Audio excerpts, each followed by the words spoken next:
یہ قدرتی نسخے آپ کے بالوں کو صحت مند اور چمکدار بنا سکتے ہیں۔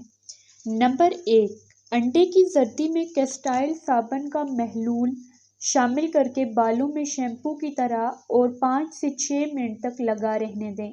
یہ محلول آپ کے بالوں کے لیے اور سر کی ڈرائی جلد کے لیے شیمپو اور کنڈیشن دونوں کا کام دے گا۔ اس سے بال سلکی اور جڑیں مضبوط ہوں گی۔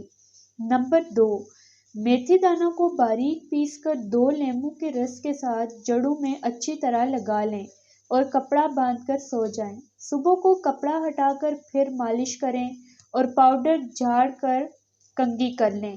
گرم پانی میں تولیہ بھگونے نچوڑنے کے بعد سر کے اوپر 10 منٹ کے لیے لپیٹ لیں، پھر تولیہ ہٹا کر شیمپو سے دھوئیں۔ نمبر 3، گیندے کے تازہ پھول 250 گرام سرسوں کے 2 کلو تیل میں رات کو بھگو دیں اور صبح انہیں نچوڑ کر نکال لیں۔ سر دھونے سے تقریباً 1 گھنٹہ پہلے یہ تیل بالوں میں اچھی طرح سے لگا لیں، پھر 1 گھنٹہ بعد دھو لیں۔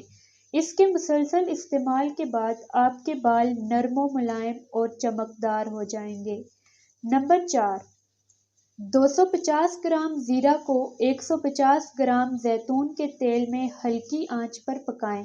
جب زیرہ جل کر سیاہ ہو جائے تو چھان کر زیرہ نکال کر تیل کسی بوتل میں بھر لیں۔ رات کو بالوں کی جڑوں میں خوب مساج کریں۔